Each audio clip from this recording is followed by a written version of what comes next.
Sir welcome sir Sukumar గారు. Thank you. And Nannaku Prematho cinema first day కొంచెం ఏదో నెగిటివ్ టాక్ వచ్చినా కూడా తర్వాత అది పికప్ అందుకొని మంచి సక్సెస్ టాక్ వచ్చింది, చాలా ఆనందం. ఎలా ఫీల్ అవుతున్నారు? అది చాలా ఆనందంగా ఉందండి. ఇట్స్ వెరీ హ్యాపీ బికాస్ నేను చాలాసార్లు చెప్తాను ఏంటంటే ఏదైనా ఒక ప్రయత్నానికి సంబంధించిన జర్నీ అంతా అంటే మనం చేసే రిజల్ట్ గురించి పట్టించుకోకూడదు, మనం చేస్తున్న పని మనకు ఆనందాన్ని ఇవ్వాలి అని. కానీ ఆ దృష్టిలో నాకు అది రాంగ్ అయిపోతుంటుంది. ఎందుకంటే చేసే ప్రయత్నం అంతా కూడా చాలా కష్టంగా ఉంటుంది నాకు బాగా. కాబట్టి ఆ ఫస్ట్ డే రిజల్ట్ అనేది చాలా ఇంపార్టెంట్. ఆ రోజే నేను ఆనందం పొందుతాను, మళ్ళీ నాకు కష్టాలు స్టార్ట్ అవుతాయి. సో అందుకనంటే కంపల్సరీ నాకు సక్సెస్ అనేది వెరీ ఇంపార్టెంట్ అనమాట. I'm very happy now. అంటే ఫస్ట్ డే నెగిటివ్ టాక్ వచ్చింది కదా, అసలు అప్పుడు మీ ఫీలింగ్ ఏంటి? అసలు ఇంత కష్టపడి తీశారు సినిమా, ఆ రోజు మీ ఫీలింగ్ ఏంటి? బాగా డిప్రెస్ అయిపోయానండి. ఎందుకంటే ఇంకా మళ్ళీ ఇలాంటి ఛాన్సెస్ రావు నాకు. అంటే లక్కీగా ఇంకో ఛాన్స్ వచ్చింది.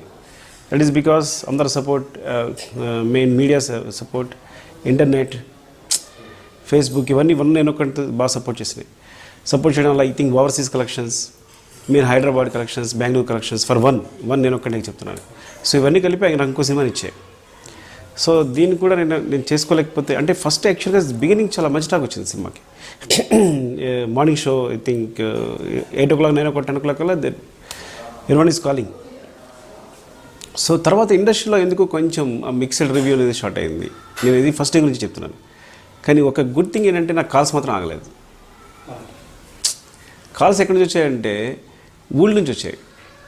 ఇది మనం ఏదైతే బీ సెంటర్ సి సెంటర్ అనుకుంటున్నామో మా ఊరు నుంచి ఎప్పుడు కాల్ చేయని వాళ్ళు, చుట్టుపక్కల నుంచి కాల్ చేయని వాళ్ళు, ఈ జస్ట్ తెలంగాణ పల్లెటూరు నుంచి, రాయలసీమ పల్లెటూరు నుంచి, ఎవరైతే కొంచెం తెలిసిన కనెక్షన్స్ ఉంటాయి కదా, ఏ అసిస్టెంట్ కనెక్షన్స్ ఏ ఉంటాయి కదా, ఆ నెంబర్స్ నుంచి. సో ఆ కాల్స్ అప్పుడు నేను డిసైడ్ అయ్యాను, మేబీ ఏదో నడుస్తుంది కానీ ఎక్కడో కాన్ఫిడెన్స్ మాత్రం నిలబెడుతూ ఉంది.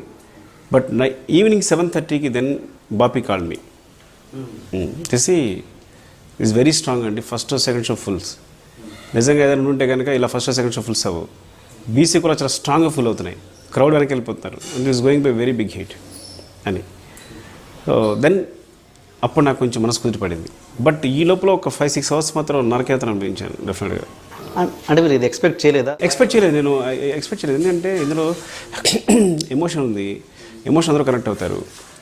అలాగే సినిమా ఇప్పుడు నేను కమర్షియాలిటీని, ఈ సినిమా కమర్షియల్లో ఉన్న పాయింట్ ఏంటంటే, నేను నమ్మేది ఏంటంటే NTR is my commercial point.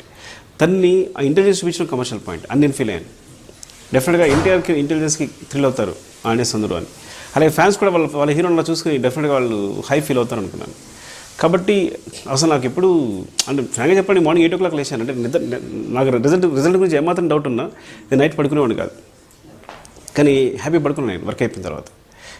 Means ఎందుకంటే కంటిన్యూస్గా అది కూడా కారణం అయి ఉండొచ్చు. నేను కంటిన్యూస్గా స్లీప్లెస్ నైట్స్ వర్క్ చేస్తూ వస్తున్నాను. వచ్చినప్పుడు 3 o'clock 3:30కి పడుకున్నాను. I woke up by 8 o'clock.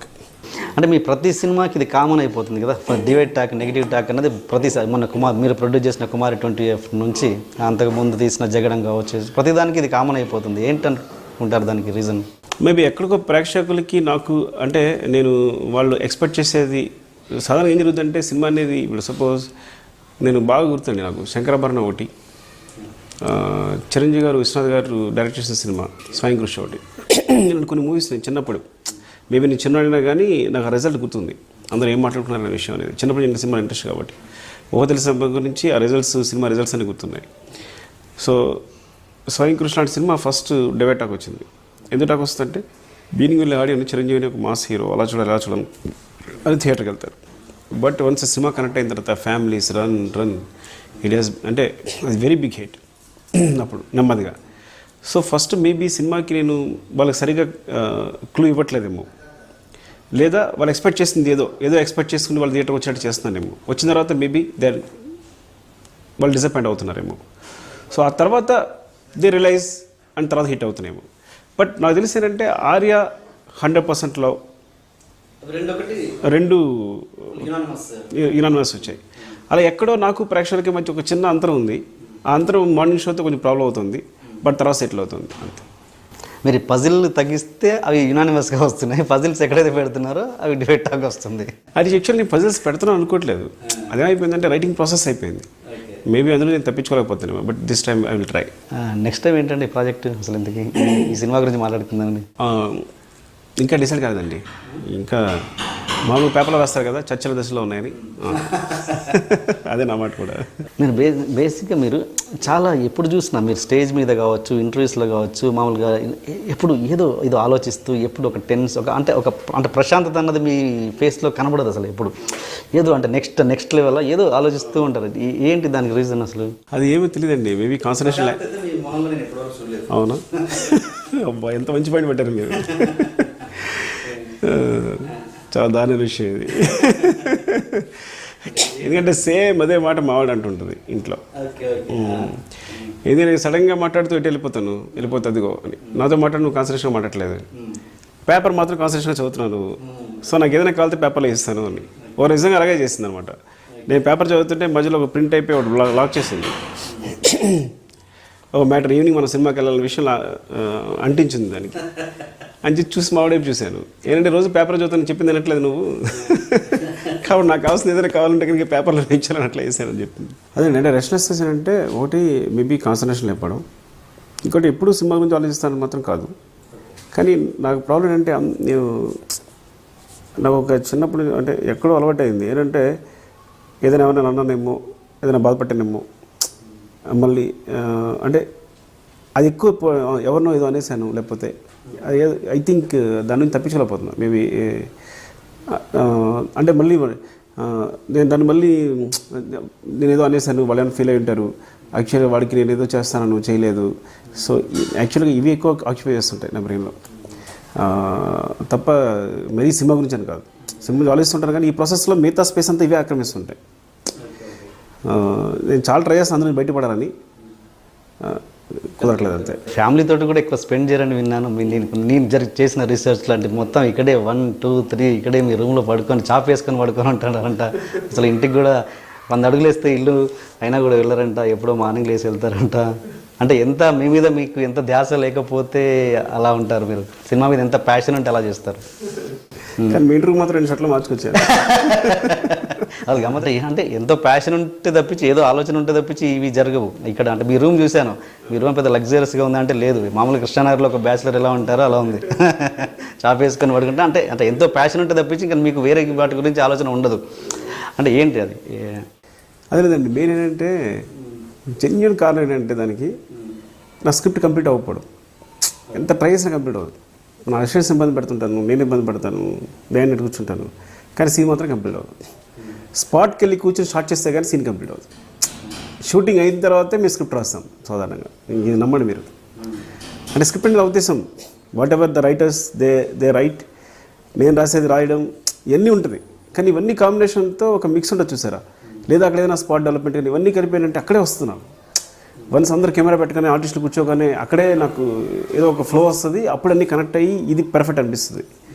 So script complete అవ్వడం వల్ల కంప్లీట్ అవుద్ది, వెళ్దాం ఇంటికి. ఈ ఒక్క సీన్ నేను నిరంతరం ట్రై చేస్తుంటాను అనమాట. ఈ సీన్ కంప్లీట్ చేసేసి ఇంటికి వెళ్దాం, లేకపోతే ఈ సీక్వెన్స్ ఏదో ఉంది ఇందులో ప్రాబ్లం ఉంది, ఇది కంప్లీట్ చేసి ఫ్యామిలీ స్పెండ్ చేద్దాం. నీకు ఎందుకే రేపు రేపు ఈవినింగ్ వెళ్ళి సినిమా తీసుకెళ్తాను కదా, లేకపోతే నేను పిల్లల్ని ఎక్కడ తీసుకెళ్తాను కదా అని చెప్తుంటాను. అండ్ ఈవినింగ్ అలా అని ఎంత 2 o'clock మధ్యాహ్నం 12 o'clock అలా అయిపోతుంది అనుకుంటాను, అవ్వదు, 4 అవుద్ది, 5 అవుద్ది. సో తను కాల్ చేస్తుంది, పోస్ట్పోన్ చేస్తాను, అలా పోస్ట్పోన్ చేస్తాను. So that is the only thing, అంతే. ఎప్పుడైనా గొడవ పడ్డ సందర్భాలున్నాయా మీరు ఈ విషయంలో? ఉన్నాయి, గొడవ ఉంటాయి కామన్గా. ఇక తను ఉంటుంది మామూలుగా. ఏంటంటే ప్రాబ్లం అంటే మావాడితో ప్రాబ్లం ఏంటంటే నైట్ 2 o'clock అని వెయిట్ చేస్తుంటుంది, నైట్ 2 అయినా 3 అయినా వెయిట్ చేస్తుంటుంది, ఏ టైం అయినా కాల్ చేస్తుంటుంది. సో అదొక ప్రాబ్లం.